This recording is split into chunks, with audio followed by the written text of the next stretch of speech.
est Daf Kaftet Amoud Aleph. Betisha B'Av Nigzar Alavotenu Shelo Yikansu La'aretz. À Tisha B'Av, on a été gozer, donc à cause de la faute des explorateurs, des Meraglim, on leur a dit vous ne pouvez plus rentrer en Eretz Israël. Donc c'est seulement après la génération d'après qui est rentrée. Minalan, d'où on sait. Parce qu'il y a écrit Vaï Bachodesh Arishon Beshana Hashenit. Donc le premier mois, c'est-à-dire en Nissan, de la deuxième année après la sortie d'Égypte, Bechad Achodesh Oka Mishkan, c'est à ce moment-là, donc le premier Nissan de la deuxième année, le Mishkan il a été construit. Marmant, Shana Rishona Asa Moshe Mishkan. La première année, on a construit Mishkan, Shnia Ekim Moshe Mishkan, Beshalach Meraglim, il a envoyé des Meraglim la deuxième année. Uktiv, il y a écrit Vaï Beshana Hasheni Bachodesh Hasheni, Beisrim Bachodesh Nala Lan Mela Mishkan Aïdout. Donc là, on parle de Chodesh Hasheni, donc c'est-à-dire Iyar, le 20 Iyar. Alors c'est le moment où les Bnei Israël ils sont partis de leur endroit. Uktiv, il y a écrit Vaïsou Me'ar Hashem derrière Shoshet Yamim, mais ils ont marché pendant 3 jours. Amar Aframa Bachanina, Otoyam Saru Machar Hashem. Ce jour-là, ils se sont détournés d'Hachem, c'est à ce moment-là ils voulaient de la viande, ils se sont plaints que Hachem il leur donne pas assez. Uktiv, et après il y a écrit Vasafsouf Asher Bekirbo Itavu Tava Vayashu Vaifku Gam Bnei Israël. Uktiv Atrodesh Yamim. Ils se sont plaints pendant 1 mois. Donc on était en Iyar, on était 20 plus 3 en Iyar, donc 1 mois après ça va être le 22 Sivan. Davoulou Esrin des Tartim des Sivan. Donc 22 Sivan, ils ont fini de se plaindre. Uktiv, et il y a écrit Vati Sager Myriam Shivat Yamim. Après Myriam, comme elle a dit le Shanara sur Moshe, pendant 7 jours, ils ont dû l'attendre. Davoulé ou Esrin Vetisha Besivan. Donc 22 plus 7, on est le 22 Sivan. Uktiv, et après il y a écrit Shlach Lecha Anashim. Et donc on parle de la paracha de Meraglim, la paracha de Shalach Lecha. Vetania. Et donc on voit que les Meraglim ils ont été envoyés le 29 Sivan. Vetania, Besrim et Tisha Besivan, Shalach Moshe Meraglim. Donc Moshe il a envoyé les Meraglim le 29 Sivan. Uktiv, et pendant combien de temps ils ont exploré la terre? Yeshu Mitora Aretz Miket Sarbaim, ils ont exploré la terre pendant 40 jours. Donc ça s'est fini le 8 Av.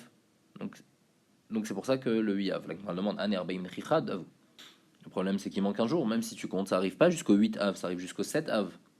Là, elle répond à Marabaye, Tammuz Daishata Malou Yemali. Le mois de Tammuz de cette année-là, il n'avait pas 29 jours, il avait 30 jours. Dirtiv Kara Alayemoel Lishbor Bachouaï, c'est-à-dire que Hachem il a décalé le Rosh Chodesh pour que ça tombe à Tisha B'Av. Et donc en fin de compte, ils sont revenus à Tisha B'Av. Tisha B'Av, ils ont pleuré. Uktiv, il y a écrit, donc quand ils sont revenus, Vatissa Kolaïda Vaitum et Kolam Vaifkuam Balaïla. Ils ont pleuré cette nuit-là. Maraba Marabi Yochanan, Oto Laïla, Lel Tisha B'Av. C'était le soir de Tisha B'Av. Amarlem Akadosh Baruch Hashem, il leur a dit vous pleurez pour rien, au lieu d'avoir confiance en Hashem que je vais vous amener dans Eretz Israël. Vani Kove Alachem, alors en punition vous allez avoir Bechi Aledorot, un pleur pour les générations. Et donc le 9 Av, après Hashem il a détruit les Beth Amikdash et c'est un jour de pleurs. Charav Abayit Barishona, on avait dit aussi que le Tisha B'Av, la première Beth Amikdash s'est détruit. Dirtiv, dont on sait parce qu'il y a écrit Ubachodesh Achamishi Beshiv Ala Chodesh Ishnat Tchaïs Shana la Melech Nebuchadnezzar Melebavel. Donc il y a écrit le 7 Av. Alors Nebuzardan il est venu Rav Tavachim Even Melech Bavel Yerushalayim Vaisrof et Bet Hashem. Et il y a un autre passage qui est écrit Bachodesh Chamishi Be'asor la Chodesh, le 10 Av. Ishnat Shana Yisrael Melech Nebuchadnezzar Melech Bavel Nebuzardan Rav Tavachim Alifne Melech Bavel Yerushalayim. Donc il y a un problème l'Ichora. D'un côté il y a écrit le 7 Av et d'un autre côté il y a écrit le 10. Vetania Yev Charlemar Beshiva. Tu peux même dire que le Bet Amikdash a été détruit le 7. Sharik Varnemar Be'asor il y a écrit le 10. Veyev Charlemar Be'asor. Tu peux pas me dire le 10. Sharik Varnemar Beshiva parce qu'il y a déjà écrit le 7. À Ketzad, alors qu'est-ce qui s'est passé? Beshiva Nichnesu Nochim Laecha. Le 7, les Goïm ils sont arrivés dans le Bet Amikdash. Ve'achlu ve'kilkelubo. Ils ont mangé là-bas, ils ont abîmé ce qu'il y avait là-bas. Shvi Shmini Vechi. Ça pendant le 7, 8 et 9. Samouk Lechachecha, le 9, avant qu'il fasse nuit, avant la Shkia, Itzitu Bot Aour, ils ont allumé le feu dans le Bet Amikdash. Vaya Dolek Voler Kolyom, le Bet Amikdash il a brûlé toute la journée du 10. Sheneemar Oy Lanu Kipana Ayom Ki Natutsilele Erev. Donc le Bet Amikdash il a été en fait brûlé à partir du 9 avant le soir et pendant tout le 10 il a brûlé. Donc c'est pour ça qu'on fait le 9 Av, on dit que le 9 Av le Bet Amikdash a été détruit. Vanyudamar Bukhanan, ce que Rabbi Yochanan disait, il m'allait à Iti Beoto Ador. Et si jamais j'étais dans cette génération-là de la destruction du premier Bet Amikdash, lo Kevati Vela Be'asiri, j'aurais été Kovea le jeune le 10 Av. Parce que quand est-ce que le Rov du Bet Amikdash a été détruit? Le 10. Juste avant la Shkia, ils ont allumé le 9. Verabanan, et les Chachamim de cette génération-là, Atralta de Puranut Adifa. Eux, ils ont dit le début de la Puranut, c'est-à-dire au moment où ils ont commencé à brûler le Bet Amikdash. C'est ça qu'il faut commémorer. Et donc c'est pour ça qu'ils ont instauré le 9 Av et pas le 10. Donc ça, c'était pour le premier Bet Amikdash, ou Bashnia, d'où on sait Minalan, d'où on sait que le deuxième Bet Amikdash a été détruit le 9 Av, d'Etania. Megalgelin, Srout, le Yom Zakai, Chova, le Yom Chayab. Les choses positives, on va les amener dans un jour positif. Et les choses négatives, on les amène dans un jour négatif. Et donc, en fait, de la même manière, après on va voir dans la Braïta, que de la même manière que le premier Beth Amikdash a été détruit le 9, le deuxième aussi, Hachem il a détruit le 9. Amrou, Kishecha, Beth Amikdash Barishona, Otoayam, Erev Tisha B'Av Aya. C'était la veille de Tisha B'Av, c'est-à-dire c'était Tisha B'Av avant la nuit. Ou Motsae Shabbat Aya, c'était un dimanche. Motsae Shvit Aïta, c'était la 8e année de la Shemitah, où Mishmarta Sheli Yariv Aïta. C'était autour de Yehoyariv de travailler dans le Beth Amikdash Valevim. Ayomrim Shira Levim, il disait sur une Shira sur le Duchan, ou Mashira Ayomrim, qu'est-ce qu'il disait? Veyashev Alem et Onam Uberatam Yatzmitem. Velo Ispikulomar Yatzmitem Hashem Elokenu, Achebo Nochim Ugvashum. Ils n'ont même pas eu le temps de finir leur phrase. Les Goïms ils sont venus et ils ont détruit le Beth Amikdash. Vechen Bashnia, et la même chose pour le deuxième Beth Amikdash. Donc on voit que le Khurban du deuxième Beth Amikdash il s'est passé le même jour que le premier. Nilkeda Betar, d'où on sait que le Tisha B'Av, la ville de Betar a été prise. Gemara, ça c'est une Kabbalah. Nechesha'ir, comment on sait que la ville, elle a été de Yerushalayim labourée. Tanya, Kesher Harash, Tournus Rufus Arasha et Echal. Quand il a labouré le Echal, Nixera, Xera, Rabban Gamliel, Lariga. Alors en même temps, ils ont dit que Rabban Gamliel, il faut le tuer. Bah, dans Echad, il y avait un de ceux qui s'est occupé de la Xera, donc un Romain, il voulait sauver Rabban Gamliel. Ahmad de Beth Midrash, il est parti dans Beth Midrash, il a dit Baal Chotem, Midvakesh. Baal Chotem, Midvakesh. Baal Chotem, c'est-à-dire celui qui est grand, qui est Baal Tsura, le Gadol Ador. On te demande, il voulait lui dire, on te demande pour être tué. Et donc il voulait faire comprendre à Rabban Gamliel, fais attention, ils veulent te tuer. Shamar Rabban Gamliel a compris. Azal Tashaminayu, il est parti, il s'est caché des Romains. Azal et Gabé Betsina. Après, donc celui qui l'a sauvé, il est parti le voir. Amar, les Rabban Gamliel, il lui a dit, Imatzlina. Il a demandé à Rabban Gamliel, Imatzlina lach maitni li alma deate. Si je te sauve, est-ce que je vais aller au Lamaba? Amar le En, il lui a dit oui, tu vas aller. Amar le Ishtabali, il lui a dit promets-moi. Ishtabali, il lui a promis. Salik le Igra nafilumit. Ce Romain là, il est parti sur le toit et il s'est jeté, il est mort. Ou Gumiré. Et eux, ils ont une règle, des Gazri Xerata ou Mitran Minayu, mais Vatle Xertayu. Quand ils ont fait une Xera et un de ceux qui a fait la Xera il meurt, alors la Xera elle est bétela. Donc eux, ils étaient plusieurs à avoir fait la Xera de tuer Rabban Gamliel, mais un de ceux-là il est mort et donc grâce à ça, Rabban Gamliel il a été sauvé. Yetzta Batkol Ve'amra, il y a une voix qui est sortie. Adonze Mezum Alechayolam Abba. Ce Romain là qui a sauvé la vie de Rabban Gamliel, eh ben il va avoir le Olam Abba. Tanu Rabbanan, Mishacharav Abayit Barishona. Quand le premier Tamikdash a été détruit, Nit Kavtsu Kitot Kitot Shel Pichekeuna. Il y a des groupes de jeunes Kohanim qui se sont rassemblés, ou Maftechot Echal Beyadan, ils avaient les clés du Echal, Valou les Gaga Echal, ils sont partis sur le toit, Vamrou les Fanav, et ils ont dit à Hachem Ribono Shel Olam, Oil Velo Zachinu Liot Gizbarim Nehemanim. Puisqu'on n'a pas été zoché à être des Gizbarim Nehemanim. Yum Maftechot Mesurot Lecha. Alors que les clés du Beth Amikdash, elles soient dans ta main. Uzerakum Klapé Mala, et ils ont jeté les clés vers le haut. Veyatzta Ken Pisatia, d'une main qui est sortie avec Kibaltan Men qui a repris les clés. Vem Kavtsu Venaflou le Tochaour, après eux, ils ont sauté dans le feu qui avait été allumé par les Perses. Valem Konan Ishayahu Anavi, sur ça Yeshayahu il a dit dans le pasuk Masa Gei Chizayon, Malach Efo Kialit, Kulach le Gagot, Teshuot Melea Iromia Kiria Aliza Halalair, Loch Alecher Velo Mete Milchama. Donc il a une voix sur Yerushalayim, sur Gei Chizayon, que une fois les Kohanim Tseirim, comme on a dit, ils sont pas morts ni Halalechev ni Mete Milchama, mais ils sont morts parce qu'ils sont montés sur le toit et ils ont sauté dans le feu. Av Akadosh Baruch Hu Ne'emar, il y a écrit Mekarkar Kir Veshoela. Akadosh Baruch Hu aussi, il est attristé par ce qui se passe. Après, on avait dit dans la Mishnah, Mishen Nichnas Av Memaatin Besimcha. À partir du moment où le mois d'Av y rentre, on doit moins se réjouir. Amar Rav Yehuda ben Rav Shmuel bar Shimon Mishmei Rav, Keshem Mishen Nichnas Av Memaatin Besimcha, Kach Mishen Nichnas Adar Marbin Besimcha.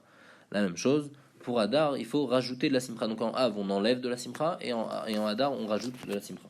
Pourquoi? Parce qu'il y a Purim, il y a Pessah qui arrive, donc il y a plusieurs joies pendant le mois d'Adar. Amar Papa, il dit, Ilkar, c'est pour cela. Bar Israël Deik le Dinabad Enochi, un juif qui a un jugement chez un goy, l'Ishtamit Mine Beav Deria Mazale. En Av, il ne faut pas aller se faire juger par les goyim contre un goy. Velim, c'est Nafshe Badar de Baria Mazale. Il vaut mieux se faire juger en Adar, parce qu'en Adar, le peuple juif, il a un bon mazal, alors qu'en Av, moins. La tête lachem acharit vetigva. Maintenant, on va expliquer un autre passouk qui n'a pas de rapport, mais comme c'est Amar Rav Yehuda ben Rav Shmuel bar Shila, on le cite, donc c'est un passouk à propos de la galoute Bavel, il écrit que quand ils sont partis, la tête lachem acharit vetigva, c'est quoi? Elou dekalim ou klepishtan, c'est les palmiers et les habits de lin qui sont en Bavel, donc c'est-à-dire que Hachem, il les a envoyés en galoute en Bavel, mais il leur a donné quand même une possibilité de vivre et d'avoir de quoi manger, puisque là-bas en Bavel, il y a des palmiers et il y a des habits en lin. Vayomer reach beni kereach sadeh asher be'eroch Hashem. Ça c'est quand Yitzhak vient faire la bracha à Yaakov et il sent comme l'odeur d'un champ. Amar Rav Yehuda ben Rav Shmuel bar Shilat Mishmei Rav, c'est quoi kereach sadeh shel tapuchim, comme l'odeur d'un champ, comme un pommier, un verger de pommier. On avait dit dans la Mishnah Shabbat shechal tisha b'av lebedocha sourin seper ou lechabes. La semaine où tombe tisha b'av, on n'a pas le droit de se couper les cheveux, de laver les habits. Amar Nachman loshan ou la lechabes v'lilbosh. On n'a pas le droit de laver des habits qu'on compte mettre pendant cette semaine-là. Aval lechabes ou la niach, mais laver des habits pour les laisser, pour les mettre après tisha b'av, ça on a le droit, moutar. Ça c'est Rav Nachman. Rav Sheshet Amar Rav Sheshet il est cholé qui dit afilou lechabes ou la niach asur. Même laver pour après tisha b'av, c'est interdit. Amar Rav Sheshet il prouve ce qu'il dit Teda des batelés katsre des béraves. Les laveries de la maison de Rav, ils ne travaillaient pas cette semaine-là. Pourquoi ils ne travaillaient pas? S'ils avaient la possibilité de laver pour la semaine d'après, ils avaient qu'à laver. Et la maï mouchar, qu'on n'a pas le droit de laver même pour la semaine d'après. On a dit quand Erev Tisha B'Av ça tombe un jeudi, alors on a le droit de laver pour Shabbat. Les maïs, il est mal velibosh, c'est pour laver et mettre les habits maintenant le jeudi. Maïk votre Shabbat, quel kavod il y a pour Shabbat quand on met des habits propres jeudi? Elle a la niar, ou bechamishi ou décharé. Ah bah la Shabbat kula assour. C'est pour les laisser pour après Tisha B'Av. Et c'est seulement jeudi que c'est permis. Mais toute la semaine, normalement, c'est interdit. Donc, c'est-à-dire, on compte mettre ces habits-là pendant Shabbat. Donc, on aura vendredi, ça va être Tisha B'Av. On compte les laver jeudi pour les mettre Shabbat. Donc, on voit qu'il y a une permission spéciale pour les mettre après Tisha B'Av. Mashma que si c'est pas pour Shabbat, on n'a pas le droit. Comme Rav Sheshet. Donc, on va répondre Leolam lechabez velilbosh. Kesheno el achaluk echad. Damar vasama vachan, micheno el achaluk echad, mutar vacholo shel moed. On parle de quelqu'un qui a un seul habit, et donc en fait quand il va le laver jeudi, il va le mettre le jour même, comme ça Shabbat son habit il va pas être tout sale, au moins il sera propre déjà depuis jeudi. Et donc c'est ça qu'on lui permet, mais il n'a rien mis que de toute façon laver un habit pour le garder pour après Shabbat, ça c'est permis. Itmar Nami, Amar Binyamin Amar Bilazar, Lo Shanu la Lechabez Velilbosh, Avalaniach Mutar. Donc ça Rabbi Lazar il pense comme Rav Nachman, mais Tiv avec mal demande, Asur Lechabez Ifnit Shabbat, Afilou Laniach Lachar Shabbat, il est écrit clairement dans une braïta, on n'a pas le droit de laver avant Tisha B'Av pour laisser pour après Tisha B'Av. Vegiout chez la nous, une sorte de repassage qui faisait en Chutz Laaretz, c'est comme Kibbutz Shelaim, c'est comme laver en Eretz Israël. Et donc c'est pour ça qu'en Chutz Laaretz, on n'aura pas le droit de faire ce repassage-là. Ou Kle Pishtan, En Baim Mishum Giout, et les habits en lin, il n'y a pas de problème de Giout. Donc en tous les cas, dans le début de la Braïta, c'est Mefourash, qu'on n'a pas le droit de laver en Shavua Shechalbo. Pour après, Tchoufta, l'Agma dit c'est une question. Et donc, on n'a pas le droit de laver des habits pendant la semaine de Tisha B'Av pour après Tisha B'Av.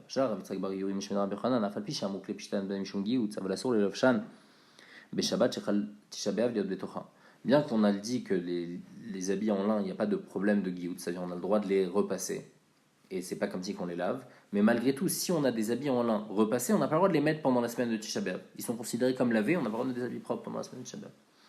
Amar Rav dit Lo Shanu et là, les fanav, avalacha, muta. Shmuel filou lachav namiaso. Donc, on a dit on n'a pas le droit de mettre des habits propres pendant Shavua Shechalbo. Rav, il dit tout ce qu'on a dit qu'on n'a pas le droit de mettre des habits propres Shavua Shechalbo, c'est seulement les jours qui sont avant Tisha B'Av jusqu'à Tisha B'Av. Mais après Tisha B'Av, on a le droit. Et Shmuel dit non, même après Tisha B'Av, c'est interdit.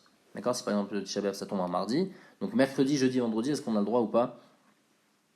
C'est ça la marque. Métiv et Shabbat, Tisha B'Av, Betocha, Asur, c'est pas le Chabès ou le Chamishim Mutarim, Nigo de Shabbat. Donc on a dit, le jeudi on a le droit de laver les habits, pour Shabbat, si votre Shabbat ça tombe vendredi, Ketzad, Chaliot, Bechad, Shabbat. Si Shabbat ça tombe en dimanche, Mutar le Chabès, Kol Shabbat Kula, on a le droit de laver pendant toute la semaine. Donc, clairement comme Rav. Becheni, Washtishu, Barivi, Wachamishi, Lefana, sur Lacha, Mutar. Le lundi, mardi, si donc le Shabbat il tombe lundi, mardi, mercredi ou jeudi. Alors avant ça va être interdit de laver, mais après Shabbat ça va être permis. Chaliot, Bechad, Shabbat, si tombe vendredi, Mutar le Chabès, Wachamishi, on aura le droit de laver les habits pendant jeudi, mais Fnek Vada Shabbat, pour les mettre le Shabbat.